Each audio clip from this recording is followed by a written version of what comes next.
Good morning. Good morning, Libra. Para sa ito ang message na to ngayon.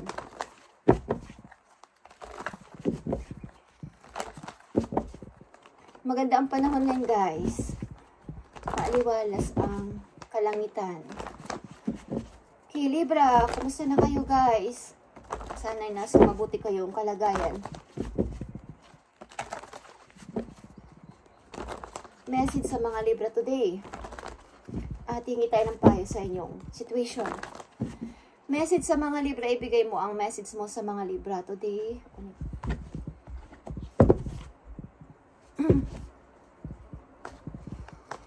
Message sa mga Libra, tingnan natin ang inyong mensahe today sa mga Libra.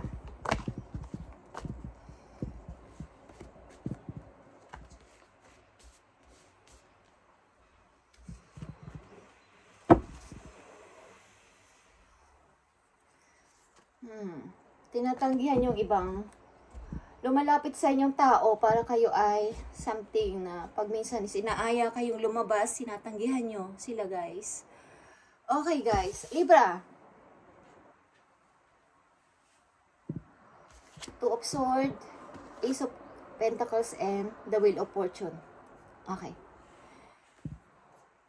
Nandito kayo sa time maybe na nag-iisip-isip kung ilan sa inyo is tatanggapin ba ang offer na to? Okay, tatanggapin ba itong inaalok sa inyo? Mari ito ay opportunity, big opportunity, guys. Ace of Pentacles and Wheel of Fortune. Nag-iisip-isip kayo kung tatanggapin nyo to. Libra, ano tong opportunity na naghihintay sa inyo sa mga Libra? Maybe ito na yung tamang time, guys, para tanggapin nyo ang opportunity na to.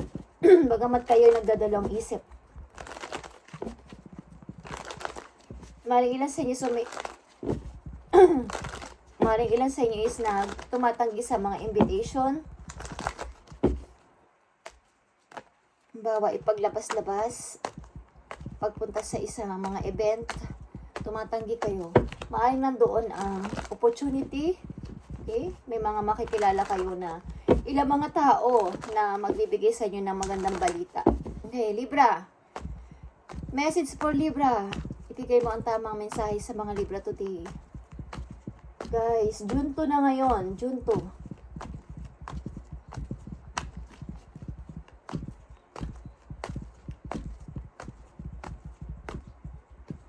Two of Swords, Ace of Pentacles, and Wheel of Fortune. Guys, may sasalubungin ba kayo sa airport, guys? Okay, Libra, Two of Swords is here. Pinagdidesisyon na kayo dito. Rushing message, pinagdidecide na kayo. Maaring ito ay tao o ng kapalaran, pinagdidecide na kayo, wag na kayong magpatumpik-tumpik. Maaring sa offer na to, Ace of Pentacles.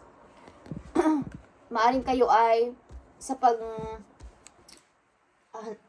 pagtanggap nyo ng mga offer, mga nakaraan ninyong taon is kayo ay nabigo o kayo ay nasaktan sa mga offer na inyong natanggap. But, titignan natin yan. Wheel of Fortune is here is Two of Swords again. Nagdadalang isip talaga kayo. Nagdadalang isip kayo kung tatanggapin nyo to. Maaring tao to. Tao pa to nag-o-offer sa inyo. Maaring sa mga nakaraan yung taon, maaring 3 taon, 1 taon, is nabigo kayo sa offer na to. Tinanggap nyo pero nasaktan lang kayo sa opportunity na to. Libra, tingnan natin ang message pa para sa'yo.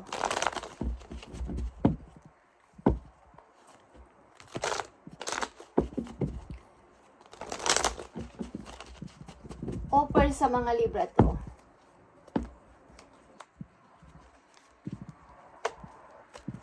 Message for Libra today. Simulan sa araw na to.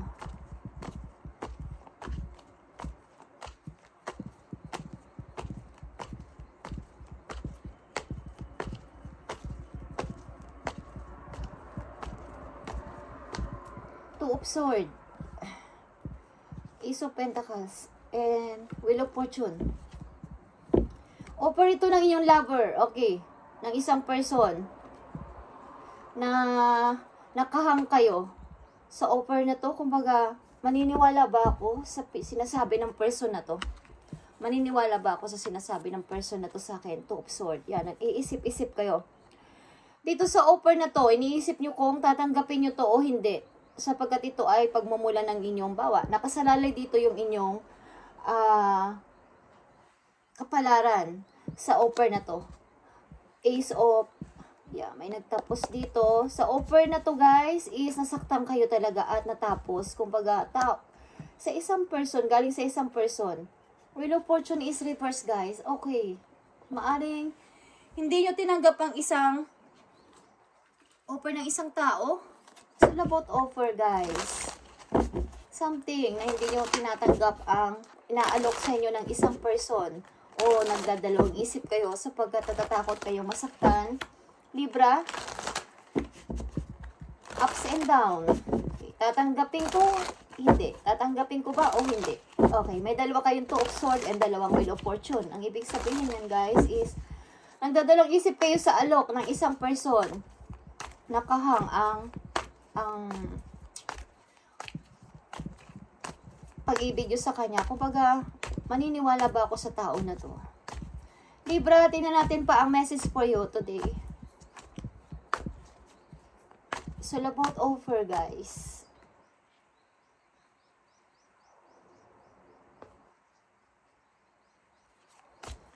Ito na ba yung inaasahan kong person na magpapakasal sa akin?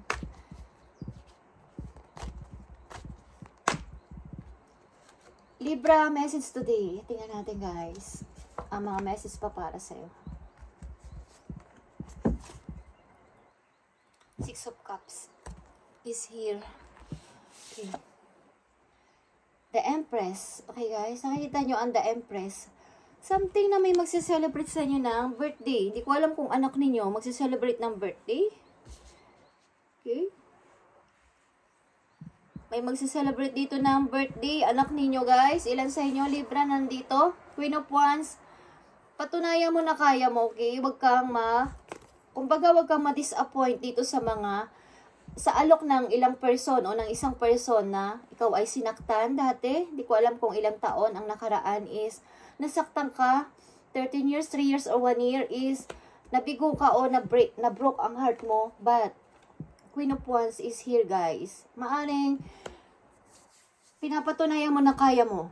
Kahit nawala siya o kahit nawala kang pag-ibig sa ngayon, pinapatunayan mo na kaya mo mabuhay.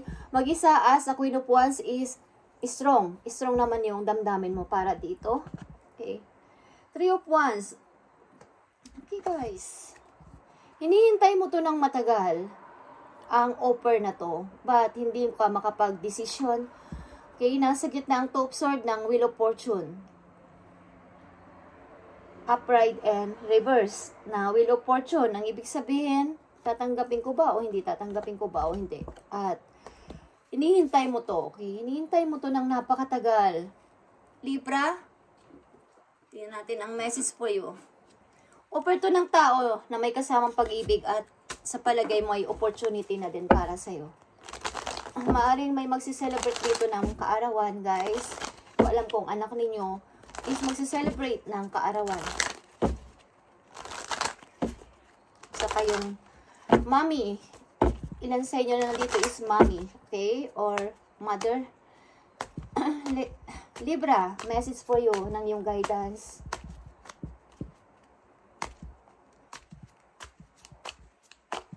Overprotective ka sa iyong anak. May anak kang babae. Maybe ilan sa inyo nandito may anak na babae. Kaya kayo nagdadalawang isip maybe na tanggapin ang alok na to. Niisip nyo rin ang inyong anak.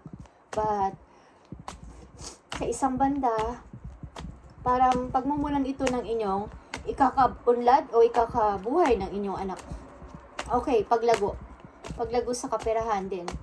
Okay, message for Libra dito sa situation nila. Ibigay mo ang tamang message, Spirit Angels from Heaven. Ibigay mo ang tamang message. At happy Sunday sa inyo guys. Sa lahat ng Libra, happy Sunday. Message mo sa mga Libra today. You are not moving too slowly. Libra, drop the self-induced pressure. You are the sweet spot between taking care of yourself and still making investment on your goals. On this path, there is no such thing as being behind. Smile, breath, carry on. Yeah. Maring dahan-dahan lang. Hindi talaga kayo kumbaga hindi pa kayo makapag-moving ng mabilisan or makapag-desisyon ng mabilisan. Something na meron kayong ini-consider na isang situation o isang mahal sa buhay para mag-desisyon ng mabilis is hindi nyo muna ginagawa. Slow down and take your time. Yeah, ito ang sinasabi sa iyo ng iyong guidance. Slow down, Libra, and take your time. There is no need to rush everything. You are already doing your part. Okay? Nagawa mo na yung part mo.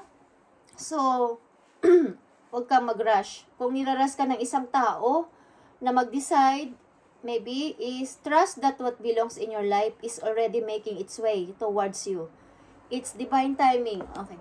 Maaaring sinasabi nyo sa inyong isip na ito ay divine timing. Kung mangyayari sa akin, ang isang kapalaran na to na hinihintay ko ng matagal na is mangyayari sa tamang panahon at takdang oras. Okay, di kayo nagmamadali. Maybe ilan sa Libra na nandito, hindi nagmamadali sa isang offer. Parang may big na alok ang isang person sa inyo is parang wait muna. Hindi pa ako makapag-desisyon sa ngayon. So, kung may hintay mo ako, hintayin mo ako kung mahal mo ako. Okay. Libra, isang message na lang dito na mahalaga, maaaring paalala, advice, or message sa'yo. Okay? Bigay mo ang tamang mensahe sa mga Libra. Maaaring hindi kayo makapag-decide ng maayos pa, but ito ay tama. Okay, Libra, maaaring pinipilit nyo munang i-grow ang isang bagay bago kayo mag-decide talaga. At ito yung nasa isip ninyo at puso sa ngayon. Kaya ups and down ang inyong pag-isip para sa decision na to is big offer man to is pinag-iisipan yung mabuti sapagkat sa inyong past is marami nang kayong tinanggap na offer ilan sa inyo at nabigo naman kayo at brinok lang ang inyong puso. Okay, Libra, tingnan natin ang message for you, paalala o advice. 2, 3, 4. Okay, passion ignited is here. Ang ibig sabihin niyan is kayo ay talaga ay nagpapalakas sa iyo sarili and out mula sa inyong mental, physical, and emotional. Okay, is kayo ay parang nagre-refresh pa or parang nire-recharge nyo muna ang inyong sarili bago kayo gumawa ng anumang hakbang. Okay, napakaganda ng inyong naiisipan at hindi kayo nagmamadali sa inyong desisyon. Maaaring ito ay magiging pulido, guys. At maaaring may nag-o-offer din dito na magbalikan tayo at gawin ulit natin ang kumbaga labikin ito, guys. May magsisimula o may nagsimula na pag-ibig sa inyo, may magsisimula but hindi nyo muna minamadalang isang bagay. Okay. Something na ito ay hinihintay nyo sa tamang oras, tamang timing, at gusto nyo munang palaguin ng iyong sarili in and out. Okay. Something na kayo ay sobrang na-drain sa nakaraan, sa mga offer, sa mga alok sa inyo na parang na-broke lang din naman kayo. Kaya ang hirap mag-decide this time. Okay, Libra, ito muna ang inyong message today. At tama ang inyong ginagawa, guys. Huwag magmadali sa isang desisyon na parang baka sa isip nyo is pagsisisihan nyo sa bandang huli sapagkat may mga experience na kayo sa inyong nakaraan. Okay, trust that what belongs in your life is already making its way towards you. Divine timing ito, guys. Okay na mangyayari sa inyo. You are the sweet spot between taking care of yourself muna sa ngayon, Libra. And on this path, there is no such thing as being behind. Smile, breath, carry on. Okay, guys.